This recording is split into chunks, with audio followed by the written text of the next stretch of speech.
welcome to BRUZZ International, the English-speaking show here on BRUZZ. Thanks for joining us for this latest edition where we're honing in on the German community here in the city, who of course have very important elections right now. First up today, we're off to Gothenburg. It's a German-speaking bookshop set up here back in the 80s.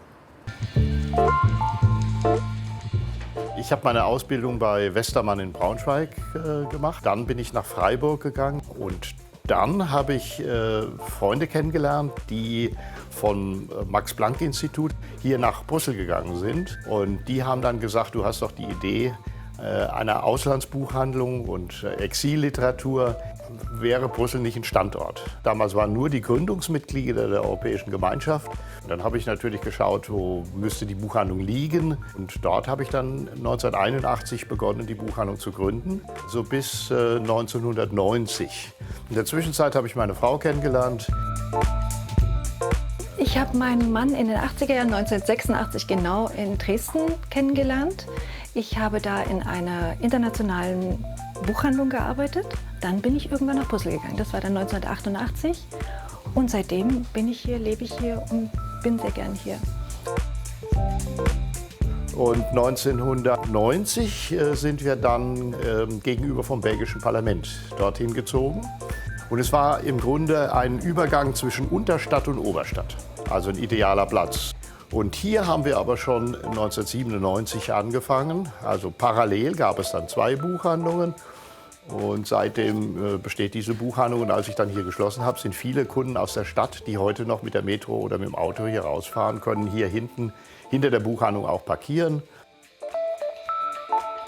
Wir haben hier eine große Kinderbuchabteilung. Dann haben wir natürlich auch eine Lyrikabteilung. Wir haben Belletristik, Romane, klassische Romane, zeitgenössische Romane. Wir haben Kriminalromane, Spannung von allem ein bisschen. Dann haben wir natürlich auch das Sachbuch, wo wir dann so ein bisschen in die Gartenliteratur gehen oder Philosophie, Sprache, von allem also ein bisschen.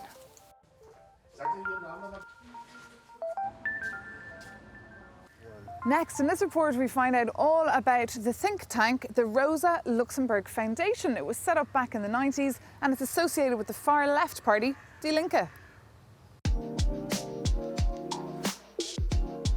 Herzlich willkommen to the Brussels office of the Rosa Luxemburg Stiftung. We are a political foundation, a German political foundation, which is affiliated to the political party Die Linke.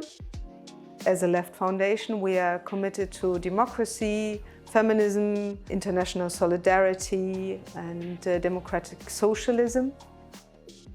We opened our office in 2008 and we recently, 2 or 3 years ago, moved into the Marolles central area of Brussels.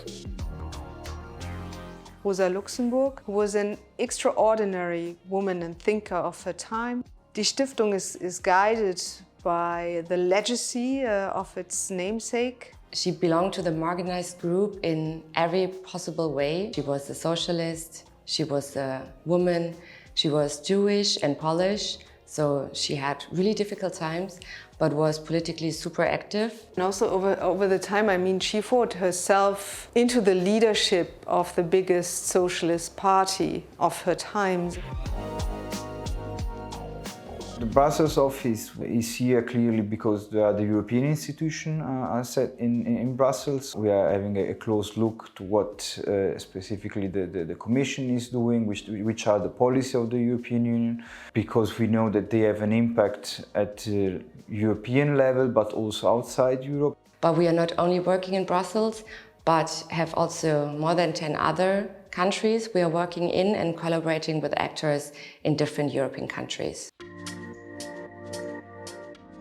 One of the projects we've been developing and working is the Beyond Gas conference that has been going on since 2017, where we invite many NGOs and activists coming from all over the world to meet, gather for 2 days generally here in our office and to share perspectives, strategies, experiences around the fight against the gas industry in the world.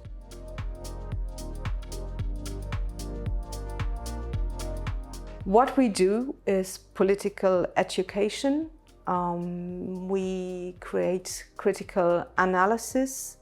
We invest in research and we support civil society actors. To give you an example, one of the projects we are following since a long time is about relations between unions in the Coca-Cola company, trying to build solidarity and struggles together all around Europe.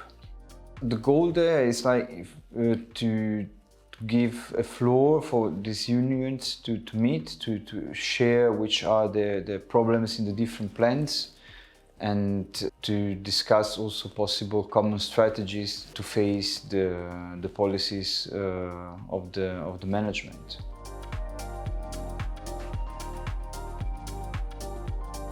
To have this foundation is more than important, especially now, where you have in Europe, but also beyond, all these right-wing forces, populist movements and so on.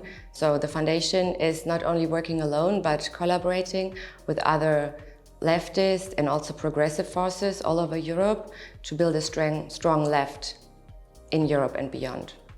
What we stand for is another world where people can live in peace. It's a world of solidarity. It's a world where another Europe is basically possible.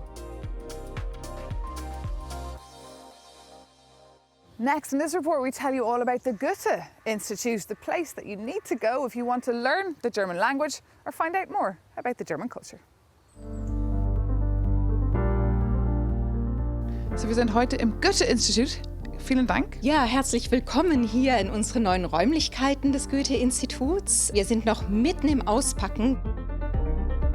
Can you just remind our viewers when the Goethe Institute arrived here in Brussels? We've been in Brussels now 62 years. The Goethe Institute in Brussels is actually one of the oldest because the Goethe Institute overall is this year celebrating its 70th anniversary. So we are among the first and the oldest. Well, indeed, Goethe Institute, it's a bit of a household name. It's pretty well known. But just for any of those viewers who are not exactly sure what you do, just remind us, what is the Goethe Institute? The Goethe Institute is the German Cultural Center. We support the learning and teaching of German as a foreign language. We also engage in cultural exchange and information work. And who comes to the Goethe Institute to learn German? We see a lot of professionals, young people, a lot of people that are connected to the EU institutions here. And we have courses geared especially towards enterprises. We have a wonderful program called Europa Netzwerk Deutsch, which is specifically targeting EU professionals. So tell us about yourself. Well, I've been in Brussels for 2 years. I was in Cairo before, regional director for North Africa and Middle East. It was highly exciting for myself and my family to move to Brussels. I'm director of the Goethe Institute in Belgium. I'm also regional director for the region of Southwest Europe with the beautiful countries of Belgium, Luxembourg, France, Italy, Spain, and Portugal. And I'm responsible for everything concerning EU liaison and Europe. What is on the agenda for the next couple of months, culturally speaking, just in case anyone wants to come along? One of the big themes that we are following is concerning, what has the pandemic done with us as a society? Where do we stand? What kind of lessons can we learn under the heading of lockdown lessons? We will have films and video installations in the framework of this festival, and this will start in September. We'll also, of course, continue our German jazz nights with the Jazz Club, which will come up in October. And then also one of the highlights under the heading of uncivil society, to look at right-wing violence and terror in Europe, looking at this issue through an aesthetic and discursive viewpoint, which is not very often done.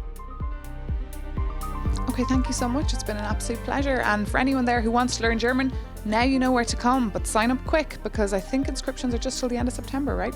Absolutely. We are starting with the new courses end of September, so be quick and check the website or come to us. And finally, in this report, we get to know Bernd. He's a German writer who's been based here in the city for around 10 years.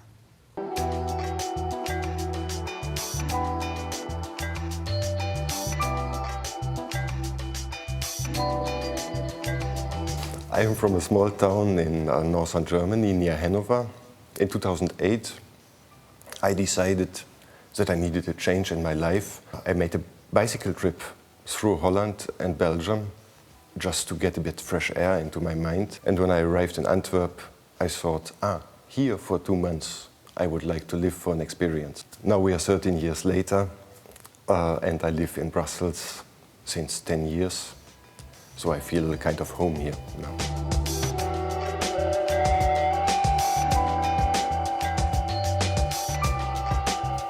From my work, it got published this one novel last November and 2 books of poetry in Parasitenpresse in Cologne. My last novel is about the collision between imagination and reality. It tells about a guy who doesn't dare to talk to the girl that he would like to talk to, and so he imagines again and again what would happen if he would dare to talk to her, and that makes a plot besides realities that we don't learn about.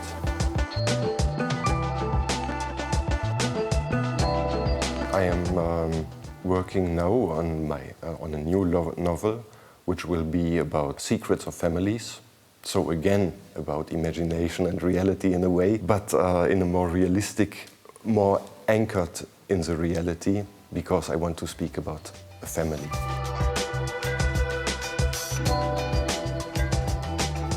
I think inspiration I get automatically from everywhere.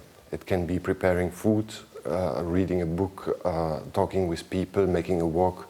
Everything inspires, everything can be worked out and to become a story or a poem.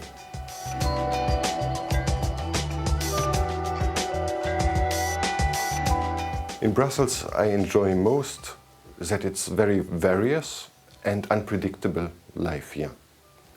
You cross the street, you're somewhere else, you walk around the corner, you experience something different, unexpected.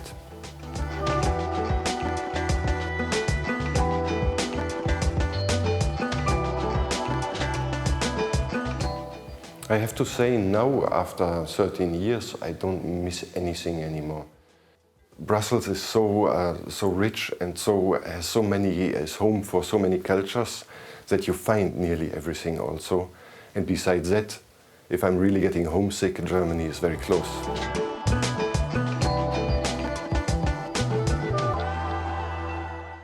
Well, that's it for this latest edition of BRUZZ International. Take care and we'll see you really soon.